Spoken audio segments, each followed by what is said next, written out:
U.S. President Donald Trump threatens to challenge the results of the upcoming presidential election. Hello, I'm Anand Naidu, and this is The Heat.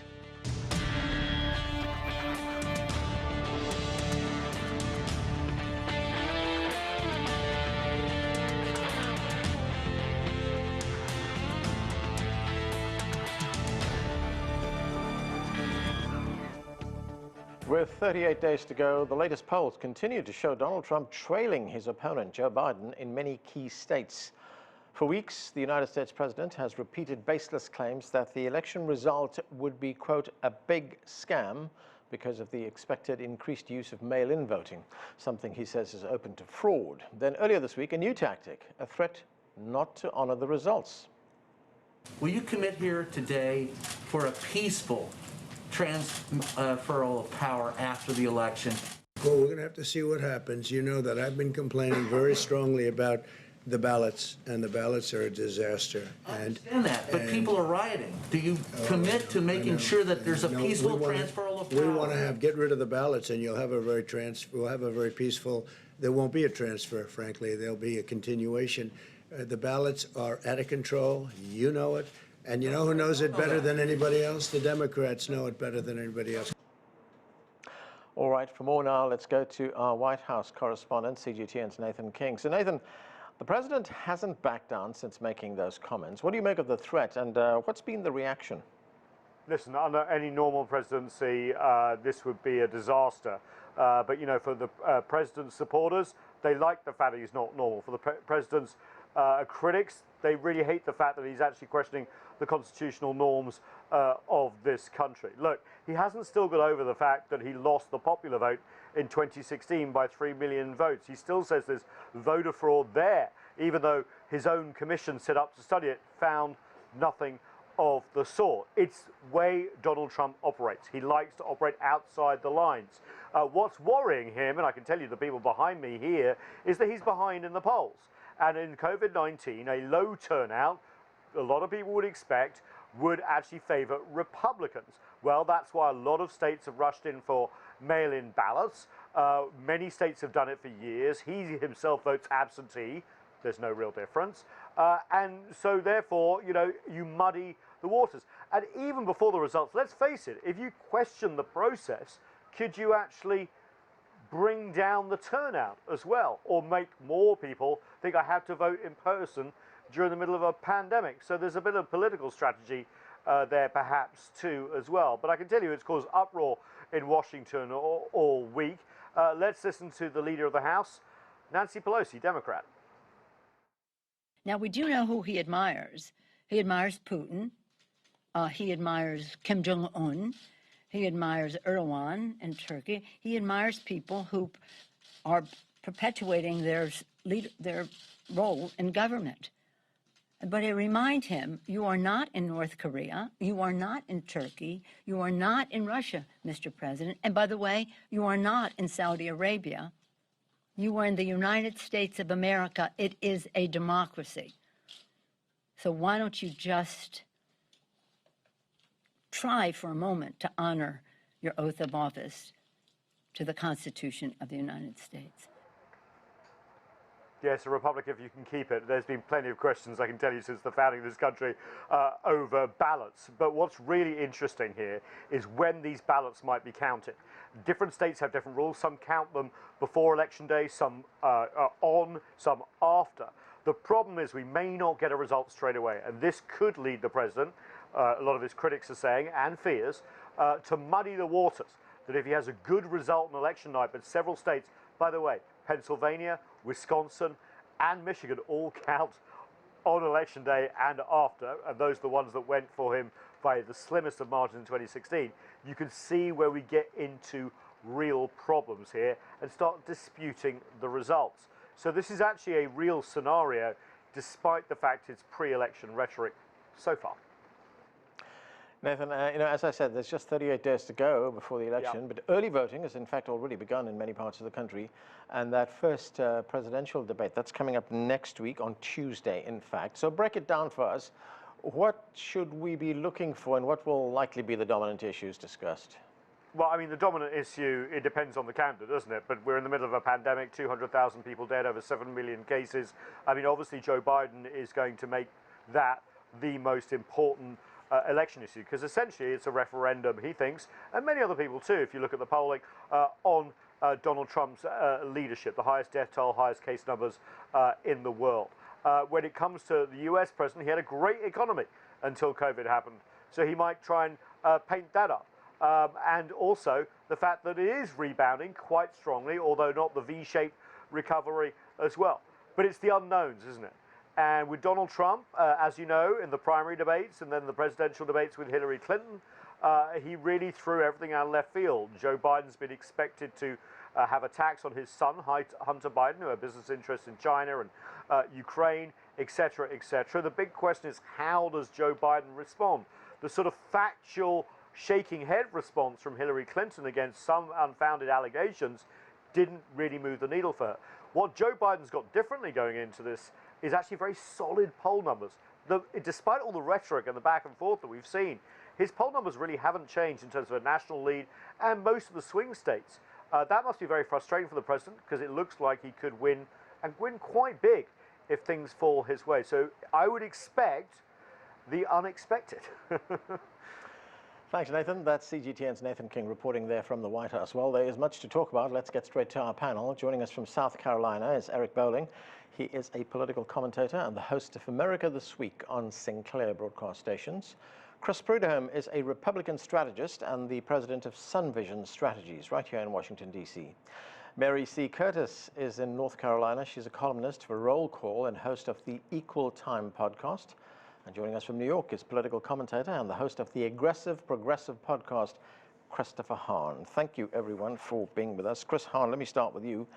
As we just heard there, President Trump said that if he loses, he's not going to concede, he's not going to commit to a peaceful transition of power and honor those results. If indeed that comes to pass, how do Democrats, or for that matter, the country, respond? They kick him out of the White House on January 20th when he is no longer the president. The Constitution is very clear. His term ends on January 20th at 12 noon unless he is reelected president of the United States. You know, he can make up whatever he wants right now, but if you go to court to try to challenge something, you need actual facts. What he is missing right now are those facts. Even his own FBI director, Christopher Hahn, just this week said there is no evidence of widespread fraud in our election process, whether it be in person or mail-in. So the facts won't be on his side. And quite frankly, I think this election is going to come down to Tuesday's debate. President Trump has absolutely lowered expectations for Joe Biden. If Joe Biden shows up to that debate and is coherent and is making good points, he will win that debate. And these undecided voters that still are hanging out there, who quite frankly have made up their mind that they don't like Donald Trump but might not know if they want to vote for Biden yet, they will make up their mind on Tuesday night, and it will be too late for the president to recover, especially given the lack of funds he has in his campaign war chest. Eric Bolling, of course, this is unprecedented. In fact, we had the White House Chief of Staff, Mark Meadows. He refused to say explicitly that the president will accept the results. And if we look at this, I mean, the way elections operate, the way one president transitions to another, it's a cornerstone of the United States democracy. Doesn't this risk chaos and instability? I have no doubt that whoever wins the election on November 3rd or shortly thereafter, as you point out, a lot of the mail-in voting happens after November 3rd. There will be, we'll know within a week or two after that. President Trump and the White House and the other people working with him and the campaign are trolling the Democrats. I've not heard nothing since last Wednesday when he said this on cable news. It's nonstop, 24/7, wall to wall. President Trump won't leave the White House if he loses. That's not the case. He did that. He's got you guys all spun up into a crazy tither. Chris Hahn and Pelosi and the rest of them. That's all they want to talk about. What you're not talking about is the Supreme Court justice, his third that he's going to place, and it's going to happen. Like it or not, Democrats are going to have to accept it because that's the Constitution. Doesn't matter what Democrats said 4 years ago or Republicans said 4 years ago. What matters is what the Constitution says. And the Constitution says it doesn't matter when in the term of a presidency it happens. If there's a vacancy, that president can nominate, and then the Senate can confirm or reject. And the Senate has told us they will confirm President Trump's choice. So think about this. There is one scenario that would really make it kind of crazy is if it is a contested election. I doubt it's going to happen. I think this is all rhetoric. If it does go to a contested election, guess who decides? The Supreme Court decides. And guess what happens? You'll have six conservatives on the Supreme Court. Okay, I want to get to the Supreme Court in a moment, but Chris Hahn, I heard your name being mentioned there. You're being spun, you're being trolled. Yeah. I don't think I'm being trolled, but let me just say something to my friend Eric. I haven't seen you in a while. I miss you, and I want to also send my condolences out for the loss of your son. I haven't seen you in a while. I lost a brother similarly. But I don't feel like I'm being trolled, and I don't even think that's the point. I think what the point is the president is trying to suppress the vote. He's trying to tell people who may not vote for him, don't worry, doesn't matter. I'm going to take this election whether I win or lose. So don't risk getting COVID-19. Stay home. That's the real strategy at play here. It's not trolling. And quite frankly, the president of the United States should be above trolling the libs. I think we can leave that to, some Twitter trolls and some other people out there. But the president of the United States should be supporting the American electoral process, because if he throws it into chaos, our economy and the economy of this entire planet will be plunged into chaos. Chris, and that we agree on that. We agree on that. And there's no way that this is going to end up that way. It's not going to end up that way. Mitch McConnell already said there will be a smooth transfer. All right, I need to get to the other guest, Eric. Power. Okay, Mary, we should point out that Republicans in Congress say that there will be a transition of power if the president loses. In fact, the Senate passed, it was a non-binding resolution reaffirming its support for a peaceful transition. But President Trump has been talking about whether, this could go to court, as Chris Hahn told us earlier on, and President Trump has been talking about that. Let's listen to what he said. I think this scam that the Democrats are pulling, it's a scam. The scam will be before the United States Supreme Court. And I think having a 4-4 situation is not a good situation. If you get that, I don't know that you'd get that. I think it should be 8-0 or 9-0. But just in case it would be more political than it should be, I think it's very important to have a ninth justice. So, Mary, if you listen to that, the president says, if this goes to court, if it ends up in the United States Supreme Court, he needs to have that ninth justice there, so it'll be in his favor. Well, yes, and I really, the fact that people are talking about trolling, it sounds so frivolous, but this is really serious. He's talking about pushing the constitutional bounds, but also he is giving messages to his supporters that it would be rigged. And he's given comfort to some white vigilantes. He has defended Kyle Rittenhouse, who is accused of murder, of homicide. And so that is also a signal that if he doesn't win on election night, and everyone knows that the election could go on for weeks, that his supporters might come out into the streets and do something. So it's not just trolling, it has consequences. And the Republicans who have said, yes, we are going to have a free and fair election and we'll pay attention and abide by the results, they do that without criticizing Donald Trump, because they know they do that at their peril. They're not saying why they're saying it. And as far as politicizing the court, of course, he talks about my judges. And that is why people there are losing actual confidence in the Supreme Court, which is supposed to be looking just at the law.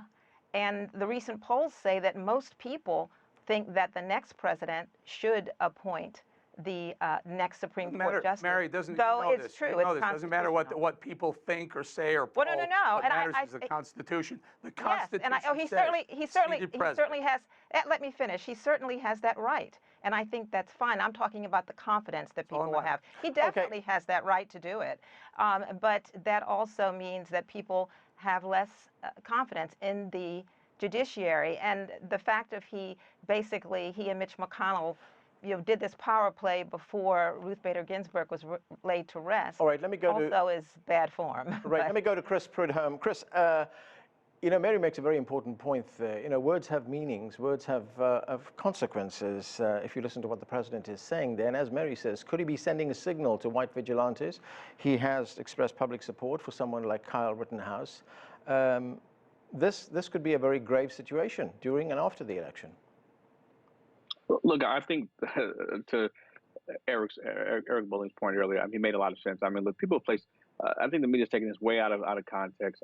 I mean, it's the same rhetoric, the same platitudes. It's absolutely ridiculous.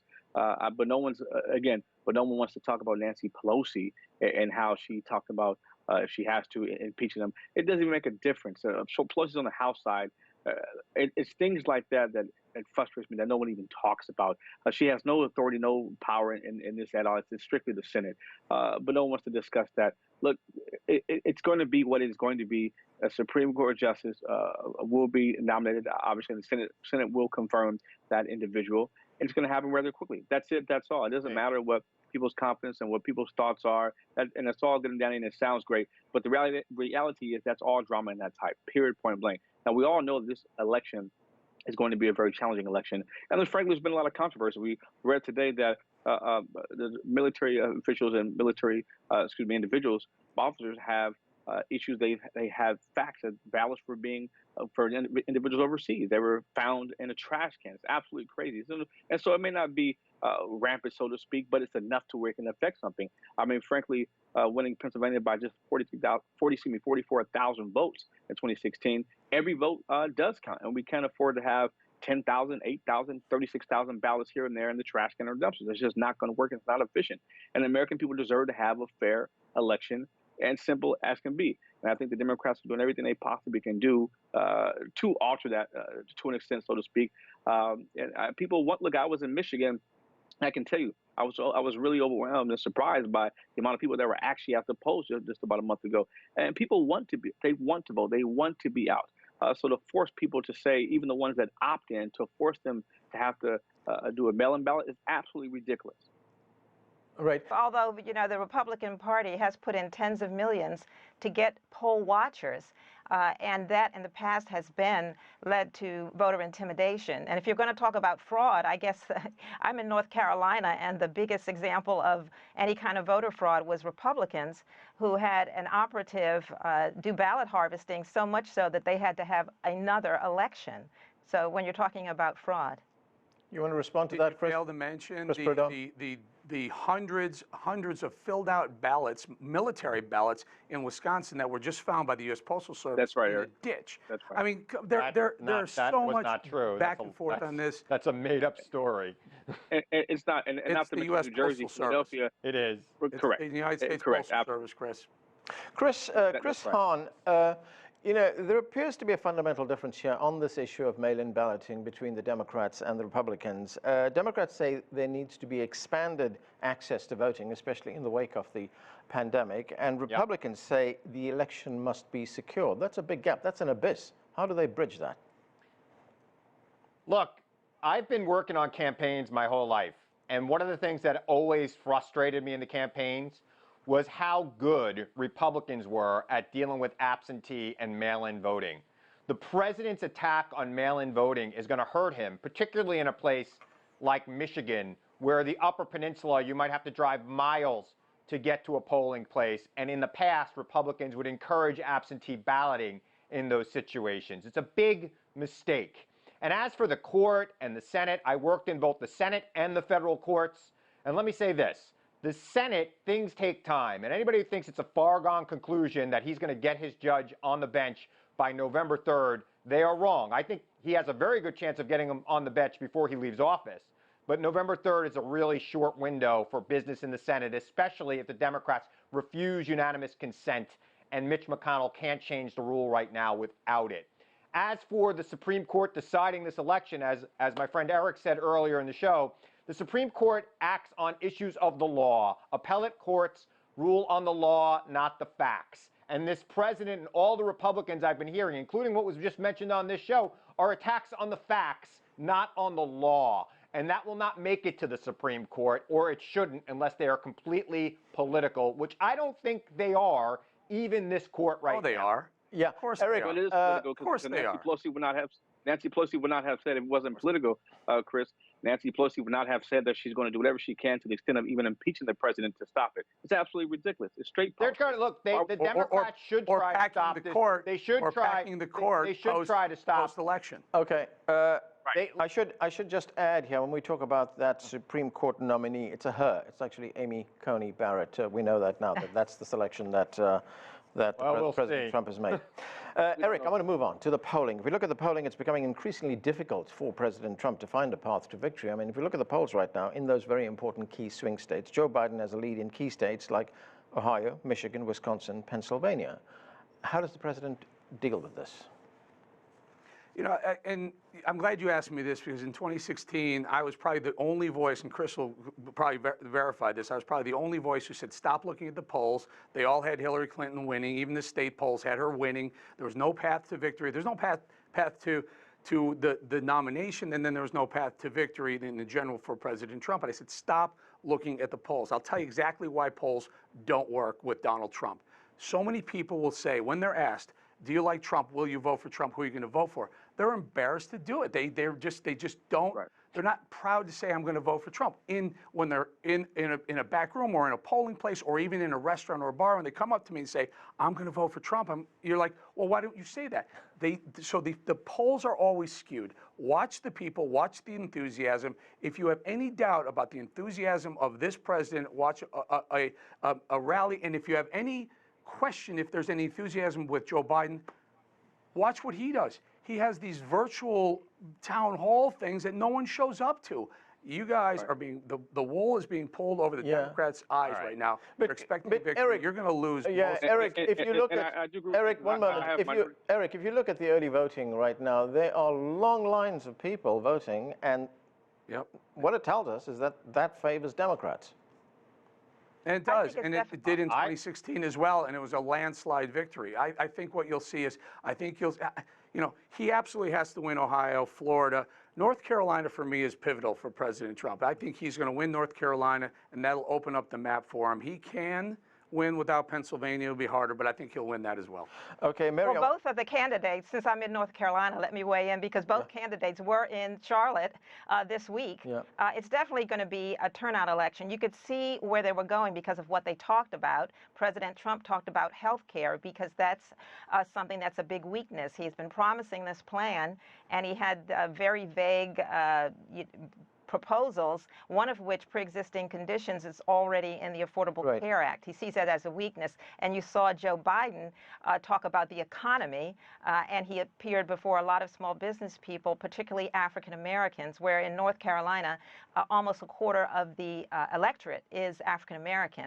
It is definitely going to be, it's very tight. We have that Senate race with Tom Tillis and Cal Cunningham that also could determine the makeup of the Senate, who's in charge. And we have a competitive governor's race, although Roy Cooper, there seems to be a lot of support in how he's handled the pandemic. Okay. North Carolina's done. But it's definitely going to be turnout. Mary, I want to ask you about Florida. Republicans there in Florida, they've in fact closed the voter registration gap, and the Real Clear Politics average shows Biden's lead has shrunk. It's shrunk from 8.4% to 1.3%. What is the dynamic here? What is happening here that is hurting Joe Biden's chances, especially with the Cuban Latino vote? Well, the Cuban Americans are generally very conservative. So they have been always trending Republican. You see that after ignoring Puerto Rico, he put some money into the recovery, because quite a few Puerto Ricans are now living in Florida. But on Joe Biden's side, he is doing much better with seniors.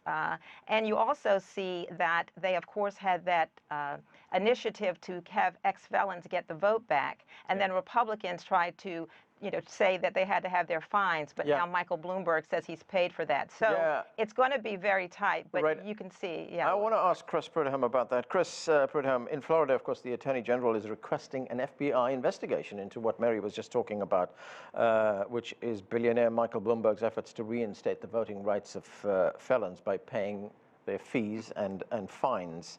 I mean, is there a legal basis for this challenge, and why are Republicans worried about it? look, I think it's very complicated. Here's why we are worried about it. When you're paying for 31,000 felons, right? Their debt to be able to have to be able to vote. I think it's a very thin slope, sketchy slope, I should say. And the reality is this: it's nothing wrong with doing that, but it's the reality of who are they voting for. You can't force them to say, oh, well, I tell you what, I'll pay $8,000 here, $10,000 of your debt, $5,000 to say, well, vote for Joe Biden. That's not right, and that's what this investigation is about. Is that you can't take care of 31,000 felons and say vote for Joe Biden. That is against the law, and that's absolutely not right. And so, But he hasn't said that, has he? But look, I highly doubt 31. I mean, let's be honest. 31,000. I'm sure Eric back me up on this. I mean, 31,000 individuals. 31. You think he's paying for 31,000 people's debt just to be out of the kindness of his heart? Absolutely not. I don't see it. They're doing this because they want to ensure that those 31,000 individuals vote for Joe Biden. And whatever they have said, whatever they did, whatever they have stated, I'm sure they're going to have a plan to pick these individuals up, whether it be by van, by bus, whatever the case may be. They will have a comprehensive plan. So I don't believe that one of those individuals is going to vote for President Trump. I think that part is rigged. I really do believe that. No, There's no way you think pay they're for doing that because Well, that's why. I think they're doing that because Mary, go ahead. I'll come back to you, Eric. Mary, go ahead. No, I'm just saying I think they're doing that because the legislature gutted the spirit of what the people wanted, which is that former felons get the vote back, and I think that's why they're doing it. And you never know who they're going to vote for. 31,000 people. That's timing. 31,000 people. Okay. So the reason why they did it is because they don't want those people to vote because they want to continue to suppress the vote in Florida. But let me go back to the polling point you made earlier. The number you need to look at in the poll is President Trump's number, which has been steady nationally and even in most state polls, Florida being the exception, but it is also pretty steady there. He's been under 50% in Florida for most of the year and most of the other swing states, and he's the incumbent. People have made up their mind about him. They have not made up their mind yet about Joe Biden. That will happen Tuesday night. You watch. And we're not talking about COVID. I mean, if the death toll rises, COVID, this is a big issue. Okay. COVID deaths. Okay, Eric, Chris, very quickly. Can you be true we've got about a minute this left, panel Eric. right here and tell everyone in 2016 it was the exact same thing. Right. Trump never hit 50% in any of these states. And Well, still yeah, but Trump won them was most of them. never behind. Trump was never behind by the margins he's on now, and the polls were not as steady. There were national polls that would have Trump ahead from time to time, and he was steady. National the polls USC don't matter. Dornville poll, They're the useful. LA Times useful. poll, State the LA Times polls. poll in 2016 had Trump winning the election. This year it has him down 11 points, the same exact poll. There are all sorts of things with polling that sometimes don't get it right, but the pollsters go back and correct their mistakes. They are using these models based on the 2016 turnout. And quite frankly, I think the turnout is going to be higher for Democrats in 2020 than it was in 2016. All right. We have to go right now. We have run out of time. Thanks to all of you for being with us. That's it for this edition of The Heat. I'm Anand Naidu in Washington, D.C. Thanks for being with us.